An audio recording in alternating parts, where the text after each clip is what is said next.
Assalamualaikum dan selamat sejahtera saya ucapkan kepada Ustaz Ikmal Hafiz. Saya Nurul Hasyah binti Muhammad Sudin dan rakan-rakan seperjuangan saya daripada kelas BA242A akan menerangkan sebuah topik yang bertajuk Islam Agama Persekutuan. Jadi, tanpa kita membuang masa, mari kita mulakan. Saya yakin dan saya pasti ramai yang sudah sedia maklum bahawa Islam merupakan agama persekutuan di Malaysia. Di dalam Perlembagaan Persekutuan telah diperuntukkan beberapa perkara yang berkait dengan Islam, iaitu dalam perkara 3, perkara 4, perkara 11, perkara 12, perkara 150 dan kedudukan yang di-Pertuan Agong dalam hal ehwal agama Islam. Memandangkan tujuan peruntukan perlembagaan ini dilakukan adalah bagi melindungi kedudukan agama Islam dan institusi-institusi yang berkait dengannya, maka perkara ini berkemungkinan akan mengundang pergeseran atau paling tidak pun perdebatan dalam hubungan kaum di Malaysia. Oleh itu, di dalam video ini, kami akan menerangkan beberapa peruntukan yang terdapat dalam perlembagaan, terutama dalam perkara 3, perkara 4, perkara 11, perkara 12, perkara 150 dan kedudukan yang di-Pertuan Agong dalam hal ehwal agama Islam. Kami juga akan menerangkan apakah itu Islam agama persekutuan dari aspek perpaduan.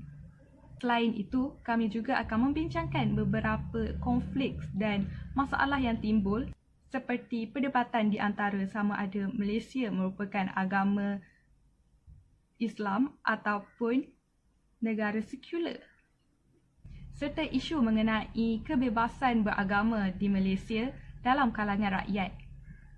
Di dalam video ini juga kami akan membincangkan dan menghuraikan dengan lebih mendalam apakah langkah-langkah yang boleh diambil bagi mengatasi masalah-masalah ini. Jadi, saya akan serahkan kepada Umi Kalsum untuk menerangkan Islam agama persekutuan dengan lebih terperinci. Assalamualaikum warahmatullahi wabarakatuh. Saya Umi Kalsum binti Basir dan saya akan meneruskan pembentangan ini dengan menjelaskan mengenai Islam agama persekutuan dari segi definisi Islam, kedudukan Islam di dalam perlembagaan dan keistimewaan Islam sebagai agama persekutuan. Pada dasarnya, agama Islam adalah agama dakwah, iaitu agama yang lahir dan tersebar dengan aktiviti dakwah Islamiah. Ia merupakan aktiviti yang dilaksanakan oleh Rasulullah SAW dan diteruskan oleh pengikutnya sehinggalah hari kiamat nanti. Bahkan aktiviti ini tidak akan pernah berhenti ataupun berakhir sehinggalah hari akhirat nanti. Sisi pertama yang saya ingin kongsikan adalah berkenaan dengan definisi Islam. Islam pada dasarnya mempunyai dua maksud, iaitu dari segi bahasa dan dari segi syarak. Dari segi bahasa, ia berasal daripada kata dasar salama yang membawa maksud taat dan patuh, aman dan damai, serta terlepas ataupun jauh daripada kekurangan zahir dan batin. Manakala daripada segi syarak, ia membawa maksud Islam adalah aturan-aturan Allah yang diturunkan kepada para utusannya sejak Nabi Adam sehinggalah Nabi Muhammad SAW. Aturan yang diturunkan kepada Nabi Muhammad SAW merupakan penyempurnaan bagi aturan-aturan sebelumnya yang untuk disebarluaskan kepada seluruh umat manusia agar mereka terselamat di dunia dan di akhirat. Terdapat satu hadis yang diriwayatkan oleh Syiah Muslim yang menjelaskan bahawa terdapat seseorang yang datang menghampiri baginda lalu duduk seperti seorang yang sudah lama berkenalan dan bersahabat dengan baginda dan menanyakan mengenai Islam. Lalu baginda menjawab, Islam itu ialah apabila engkau mengaku bahawa tiada Tuhan yang disembah melainkan Allah dan bahawasanya Muhammad itu adalah pesuruhnya. Engkau mendirikan sembahyang, menunaikan zakat, berpuasa di bulan Ramadan serta mengajikan haji di Baitullah jika mampu. Perkara yang dijelaskan oleh Nabi Muhammad SAW ini merupakan ukun Islam. Seseorang Muslim yang mengaku bahawa dirinya adalah hamba kepada penciptanya, iaitu Allah SAW, mestilah menghayati dan berpegang teguh dengan kelima-lima rukun Islam yang telah dijelaskan oleh Nabi Muhammad SAW. Seterusnya, Islam akan lengkap dengan adanya iman di dalam diri seseorang. Iman bererti kepercayaan ataupun tasdik. Iman ini merupakan kesepaduan antara 3 perkara, iaitu beriman dengan hati, mengaku dengan lidah dan beramal dengan segala rukun dan perintahnya. Hadis yang sama diriwayatkan oleh Hisham Muslim yang bertanya mengenai iman. Lalu Nabi Muhammad SAW menjawab, iman itu ialah apabila engkau beriman dengan Allah dan malaikatnya, segala kitabnya dan para rasulnya, serta engkau beriman dengan takdir yang baik dan yang jahat. Hadis ini dengan jelas telah menyebut tentang 6 perkara yang terangkum dengan pengertian iman. Keenam perkara inilah yang dimaksudkan sebagai rukun iman. Seterusnya, perkara isi kedua yang saya ingin kongsikan adalah berkenaan dengan kedudukan Islam di dalam perlembagaan persekutuan. Di dalam perlembagaan persekutuan, terdapat beberapa perkara yang terkait dengan Islam, iaitu perkara 3/1, 11/1, 11/4, 12/2, 150/6A dan akhir sekali kedudukan Islam, kedudukan yang di-Pertuan Agong dalam hal ehwal agama Islam.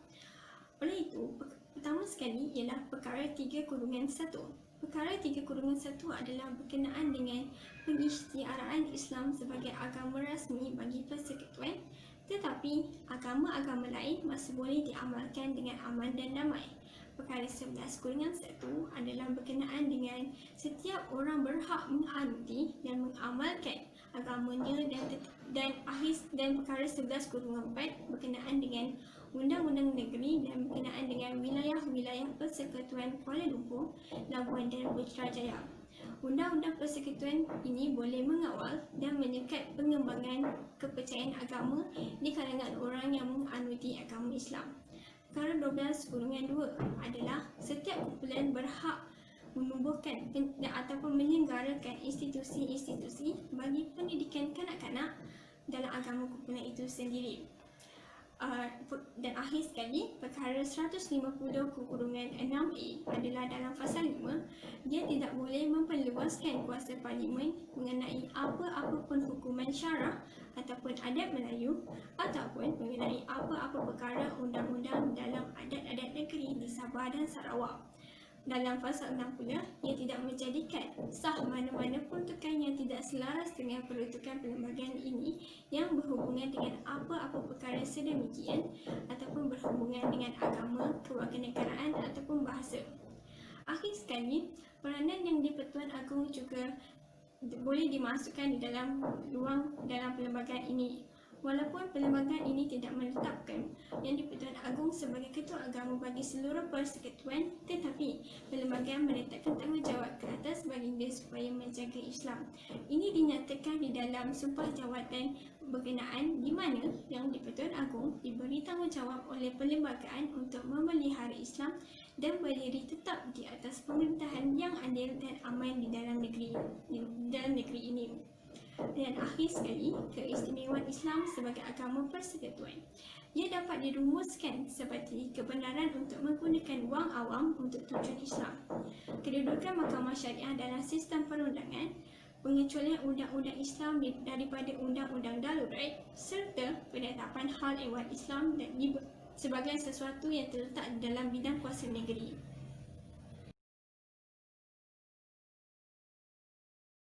Assalamualaikum, saya Farhana. Sekarang saya akan menerangkan tentang Islam dalam perlembagaan persekutuan dari aspek perpaduan. Di dalam Malaysia, Islam merupakan agama persekutuan walaupun Malaysia mempunyai rakyat yang berbilang bangsa dan berbilang agama. Walau bagaimanapun, penduduk Malaysia diberikan kebebasan untuk memilih atau menganut agama yang mereka kehendaki tertakluk kepada Perlembagaan Malaysia. Kebebasan ini dinamakan hak asasi fundamental. Jika ada isu berkaitan dengan agama, rakyat Malaysia haruslah menangani dengan cara yang bijak. Ini dapat dilihat di dalam prinsip rukun negara yang pertama, iaitu kepercayaan kepada Tuhan. Seperti mana saya sebut sebelum ini, dalam perlembagaan, ia menegaskan bahawa Islam adalah agama persekutuan. Dalam perlembagaan juga, Agama-agama lain bebas untuk menganut agama mereka, tetapi mereka tidak boleh menyebarkan agama mereka kepada umat Islam di dalam Malaysia ini.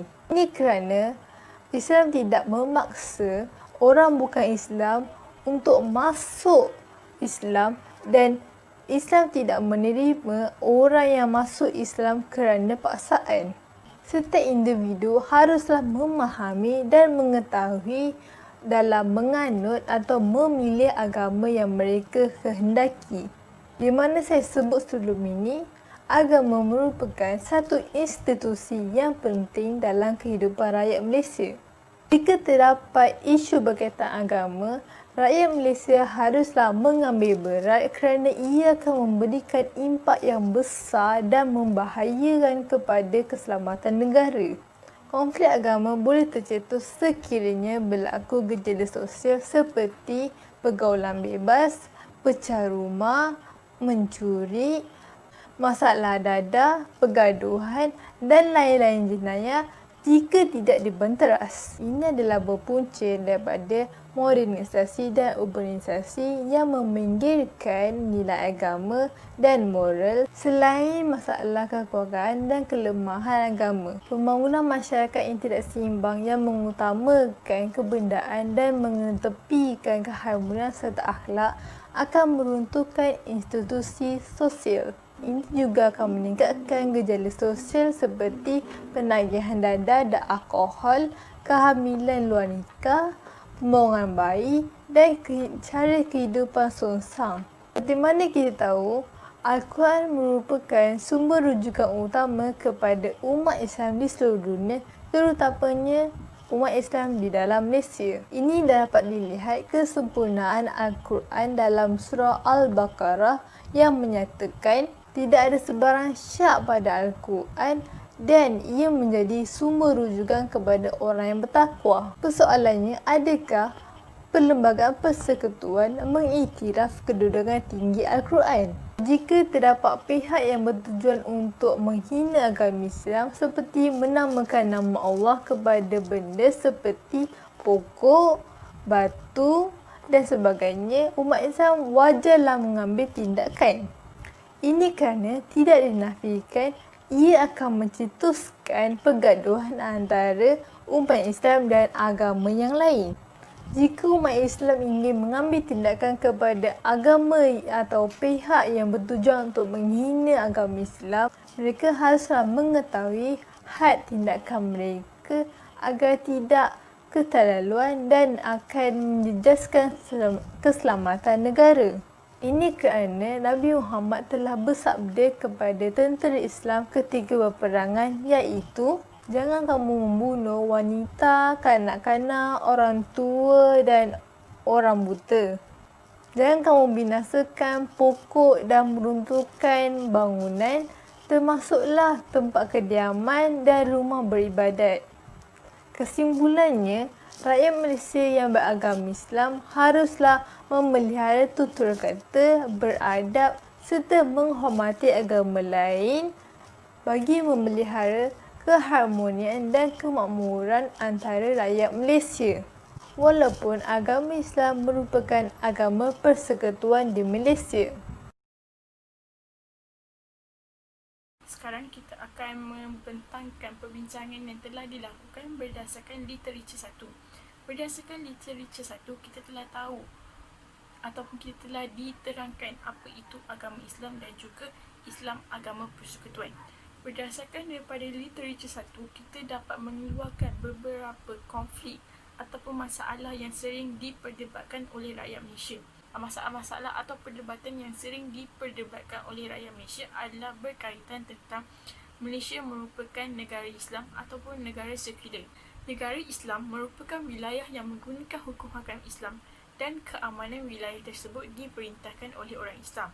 Berdasarkan istilah ini, penentuan negara Islam bukanlah berdasarkan majoriti rakyatnya, tetapi sesebuah wilayah itu boleh digelar negara Islam apabila mereka menggunakan undang-undang agama Islam dan juga pemerintahannya dilakukan oleh orang Islam. Definisi bagi negara sekular pula ialah sebuah negara yang neutral dalam hal-hal agama dan tidak memihak kepada mana-mana agama atau menindas agama lain.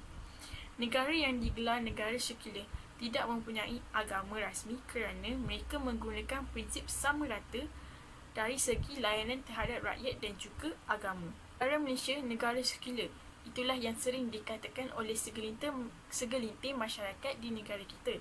Kefahaman mereka berkaitan hal ini kerana melalui tafsiran mereka sendiri. Selain itu, ada juga yang menganggap Malaysia negara sekular kerana laporan oleh Suruhan Jaya Red yang mengatakan begitu. Dalam Perlembagaan Persekutuan tidak pernah menyebut istilah sekular dalam mana peruntukannya. Bahkan agama Islam yang disebut di dalam perlembagaan adalah agama Islam sahaja. Sebagai contoh, Malaysia bukanlah negara sekular apabila kita dapat lihat kita diberikan cuti umum apabila sambutan perayaan seperti Tahun Baru Cina, Deepavali dan Aidilfitri. Dari segi ekonomi pula, kita dapat lihat melalui Akta Perbankan Islam yang membenarkan penggunaan modal dan kewangan menurut hukum-hukum syara. Tidak terkecuali juga dengan Akta Pelajaran 1961 yang mewajibkan mata pelajaran agama Islam ke dalam jadual waktu pelajaran bagi murid-murid yang beragama Islam sama ada di peringkat menengah ataupun rendah. Jika dilihat pada perlembagaan yang telah ditetapkan, perkara 3 mengatakan yang berkenaan pengistirahan Islam sebagai agama bagi persekutuan, tetapi agama-agama lain masih boleh diamalkan dan dianuti dengan aman damai di negara Malaysia. Secara tidak langsung, ini telah membuktikan yang negara Malaysia bukanlah negara sekular.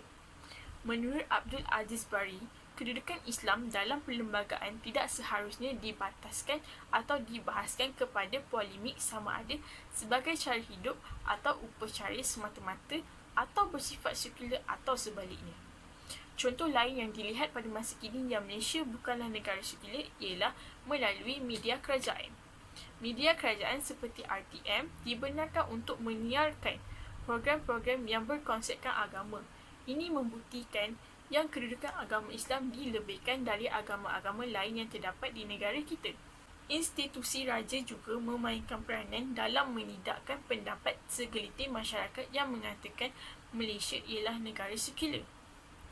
Institusi diraja sering kali dikaitkan dengan agama kerana ketua agama di setiap negeri bertanggungjawab dalam menjaga Islam dan sekiranya hendak melakukan sebarang pindaan perlulah mendapatkan perkenan raja-raja dahulu. Kedudukan ini juga menolak ciri-ciri sekular kerana institusi beraja ini sangat kekal dan tegak atas negara atas alasan agama. Sebagai contoh, antara jawatan agama Islam yang terdapat di negara Malaysia ialah Mufti, Kadi, Hakim-Hakim Mahkamah Syariah dan sebagainya. Jawatan yang disandang mempunyai tugas masing-masing. Misalnya, Mufti tugasnya adalah sebagai penasihat agama dan agama di setiap negeri terdapat muftinya yang tersendiri. Tokoh-tokoh negara juga ada memberikan pandangan mereka terhadap isu perdebatan yang sering diperdebatkan ini. Antara tokohnya Hashim Yop Sani, Tunku Abdul Rahman dan Wu Min Aun. Pandangan Hashim Yop Sani mengenai negara Islam, menurutnya melalui undang-undang yang dilakukan, Malaysia boleh dianggap negara Islam walaupun tidak kesemua undang-undang berasaskan Islam. Awalnya, Tunku Abdul Rahman Putra Al-Hajj mengatakan Tanah Melayu adalah negara sekular dan beliau mengubah pandangannya pada tahun 1984 dengan mengatakan Malaysia bukanlah negara Islam atau negara sekular. Wu Min Aun adalah selari dengan pendapat Tunku Abdul Rahman Putra Al-Hajj. Menurutnya, Malaysia is not an Islamic state but a secular with Islamic bias and characteristic. Pendapat yang diberikan olehnya adalah kurang tepat. Ciri-ciri negara sekular adalah meminggirkan unsur agama dalam sesebuah agama. Ini terbukti yang negara kita tidak meminggirkan unsur agama.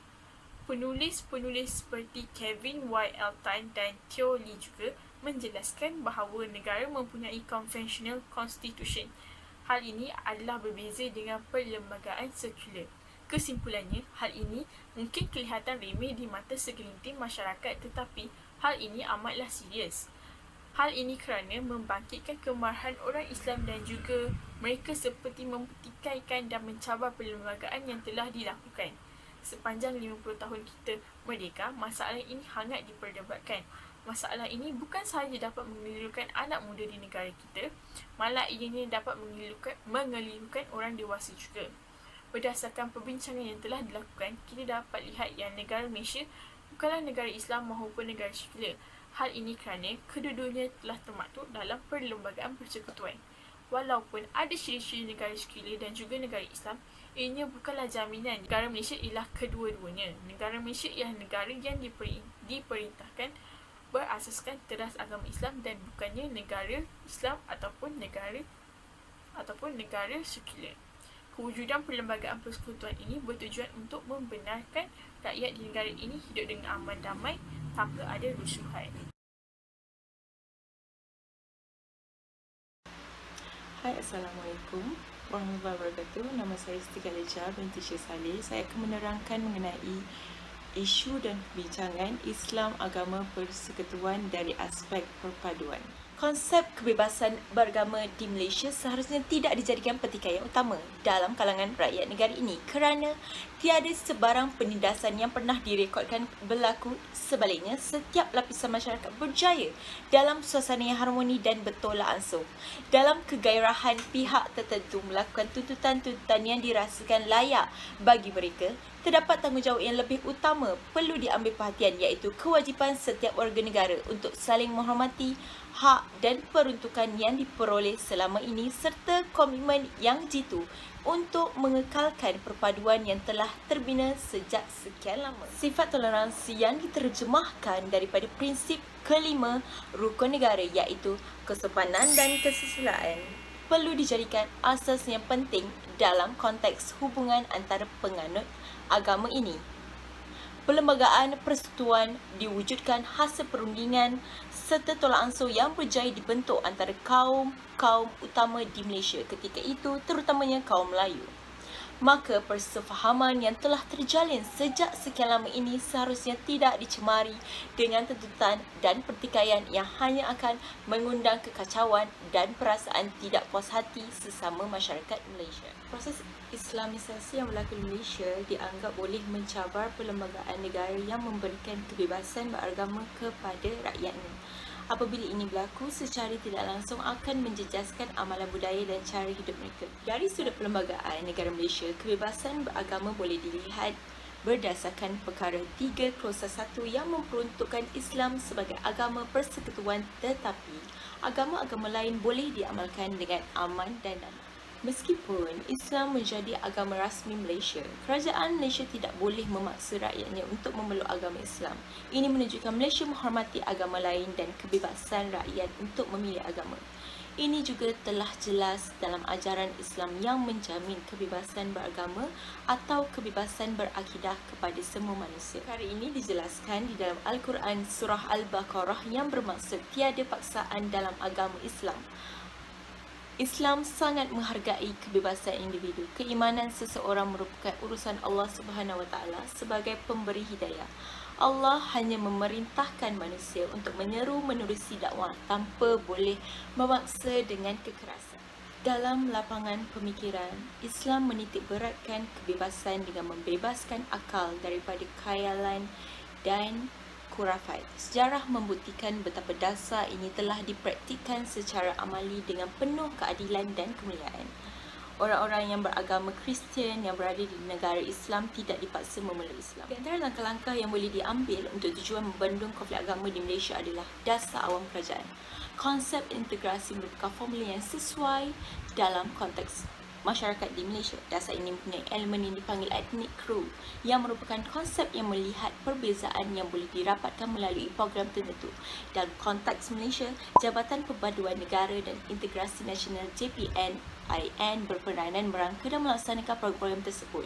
Di antara program tersebut ialah program latihan hikmat negara, iaitu PLKN. Ia memperkenalkan kursus hubungan etnik di institusi pengajian tinggi awam dan swasta, program kongsi raya dan banyak lagi. Walau bagaimanapun, keberkesanan tiap-tiap program ini perlu dihebatkan secara lebih efektif supaya mencapai kumpulan-kumpulan sasaran tersebut. Peranan pihak swasta dan pertubuhan bukan kerajaan NGO. Peranan yang dimainkan oleh pihak swasta dan pertubuhan bukan kerajaan lebih kepada bersifat menterjemahkan dasar-dasar kerajaan supaya ianya boleh mencapai objektif strategi-strategi untuk integrasi peringkat nasional. Program-program televisyen seperti TV Al-Hijrah sering memaparkan program penerangan tentang Islam dan ini pastinya boleh memberi maklumat yang betul dan menghilangkan prasangka yang tidak baik tentang agama sebagaimana perbincangan penulis di halaman terdahulu. Seterusnya, pertubuhan bukan kerajaan misalnya boleh menghampiri kumpulan-kumpulan etnik tertentu iaitu perkasa dan dapat memberi dan menyalurkan maklumat yang betul tentang isu-isu yang sensitif termasuk isu agama dan ini dapat mengawal dan meredakan sebarang konflik. Peranan parti-parti politik boleh diterjemahkan kepada mencari integrasi dan perpaduan di kalangan masyarakat majmuk di Malaysia. Pola pilihan raya pada tahun 2008 dan tahun 2012 sudah mula memperlihatkan elemen etnik bukan lagi sebagai indikator untuk pemilihan kerajaan tetapi aspek lain seperti keadilan dan kesemarataan. Faktor etnik sudah tidak menjadi penentu kekuatan sesebuah parti tetapi lebih pada ideologi yang dibawa. Walau bagaimanapun, aspek ethnicity masih memainkan peranan penting dalam pola dan landscape politik masyarakat Malaysia secara keseluruhannya.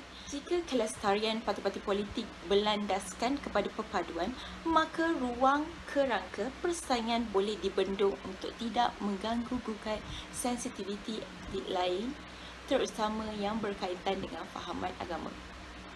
Oleh yang demikian, selaras dengan kedudukan istimewa Islam dalam perlembagaan Malaysia dan semangat serta aspirasi perlembagaan, itu sendiri usaha dibuat generasi terdahulu perlu diperkemas sehingga tiada lagi ruang bagi merungkai semula kedudukan ini.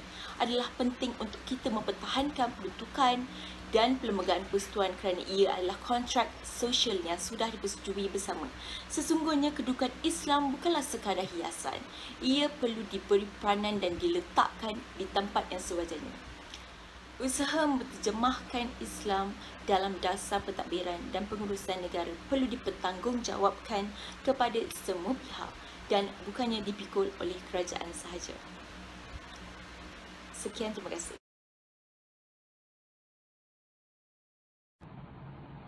Kesimpulannya adalah jelas daripada apa yang telah dibincangkan oleh rakan-rakan saya sebentar tadi bahawa Islam dalam perlembagaan bukan sahaja dibaca dalam perkara 3, malah ia juga harus dibaca bersama perkara 4, perkara 11, perkara 12 dan juga perkara 150.